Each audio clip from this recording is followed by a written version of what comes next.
the things that when I'm speaking in front of audiences or I'm meeting potential new clients for the first time, I often get asked, how did you rewire your mind or your brain to go from working in this field of surgical technology with brain surgeons at places like Mayo Clinic and Stanford to living the kind of life you do now with working with women who are driven professional women at midpoint of their life, helping them navigate some of the biggest transitions of their career and doing all these other things that you've managed to create in your life? What is the step-by-step guide that got you from one radically different career and mindset to this entirely new one in the middle of your 50s? I'll share that with you right now. So the key thing that I needed to understand when I was 55 years old, searching for some significant meaning in my life, where in the world do I go next? I understood at one point that my entire identity was wrapped up in the work that I did, the person I believed I was, and my entire work was based on the value that I brought to that operating room every day. I was not centered, and I did not know who I was in God, in Christ. I'm a Catholic convert. I did not know who that person was. I had a very bumpy relationship with my faith and with the Catholic Church for many years. I'm a Catholic convert of 14 years. And what I came to recognize when I spent time in prayer, when I used my neuroscience understanding, I came to realize that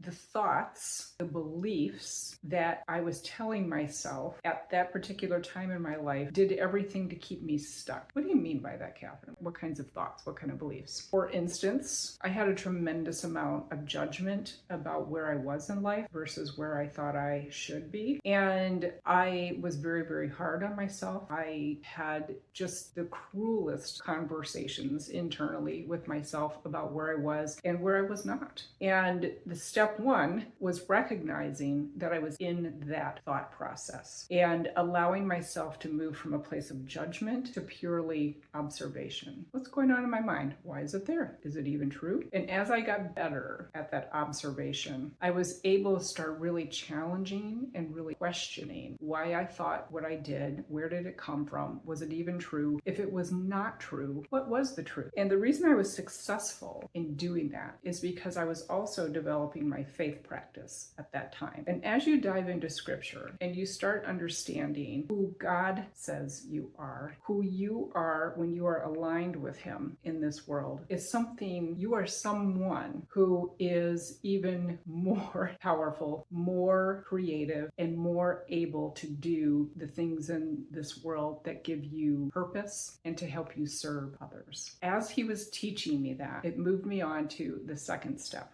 which was, okay, so who am I created to be at this point in my life? My skill set says my skills are only valuable in the world of neurosurgery and in a very particular place in neurosurgery. I was involved in some of the rarest types of cases, brain cases, spine cases at places like Mayo Clinic and Stanford in the world. I was working with people who were cutting edge surgeons creating therapies of tomorrow in surgery. That's how niche I was. So I thought, what could I possibly bring to the world that will move me into the next career? And as I started getting centered, remember we're on step 2, as I started getting centered in who God says I am in this world, he started revealing to me that my knowledge about how the brain works, why it works the way it does, and everything that these surgeons and neurologists and neuropsychologists and neuroscientists had taught me, I had all that knowledge. And I also had the unique ability to share that knowledge, that very complex,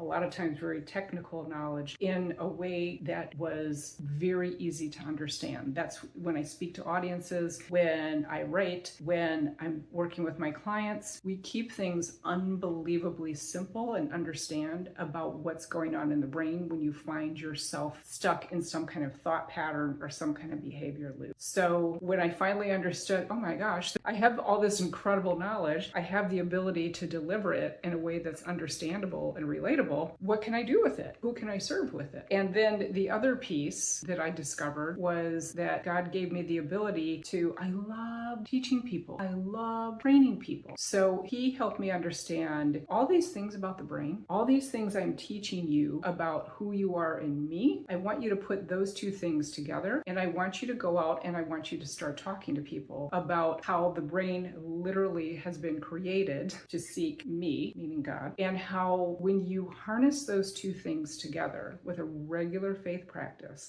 and an understanding of why the brain does what it does, you can completely start to develop new neural networks and pathways in your brain that will start to completely shape. If we took a picture, if we took an image of your brain right now, and you started doing the daily work of the things that I recommend for my clients or when I'm speaking in front of audiences, and we took a picture of your brain in 6 months and then a year later, there are scans out there called fMRI scans that can show you the development of these tracks over time. So your thoughts and the experiences that you have based on your thoughts literally create. We have brain scan imaging to demonstrate this, thanks to the people like Dr. Leaf and Dr. Daniel Amen, that show the actual development of those neural pathways in the brain. It's some of the most exciting work going on right now. So that brings us to step 3. So let's just recap a little bit. You have to move from a place of judgment to observation of your thoughts. Secondarily, you need to really start to take stock of why you're doing what you're doing and what is the alternative. Start to take stock of everything available to you. What gifts do you have? You also take stock of who God says you are in this world and where he wants you to go. So that brings us to step 4, which is how do you put it into action? The way I help clients do that is we work together for initially 12 weeks. That's called my Revive program. We meet weekly and we walk through the beliefs that you walk around with. We walk through the patterns that drive you on a daily basis. Most of my clients have no idea about what they're thinking. We have to dig into that and what kind of reaction the thoughts that they carry around all day, what kind of action that moves them into and gets them the results that they don't want.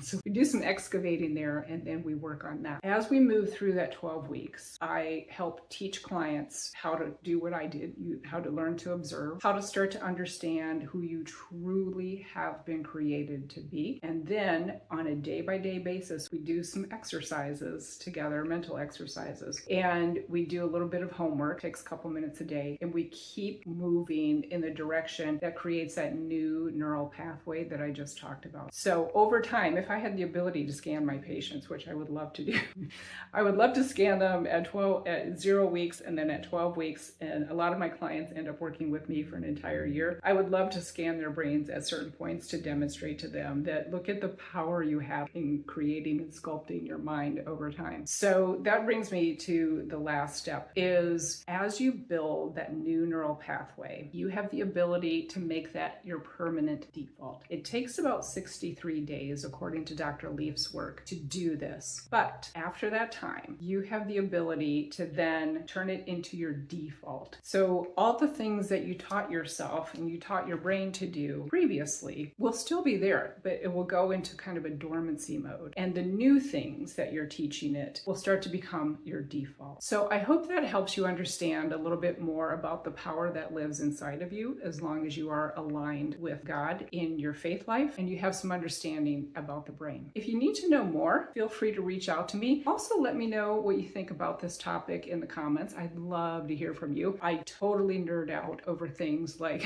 the brain. So just share with me what you think about this topic. If you want to hear more about this topic, I'd love to talk about it with you, about how I serve my clients in this area too. So thank you everybody for taking the time with me today. And I want to let you know that I believe in you.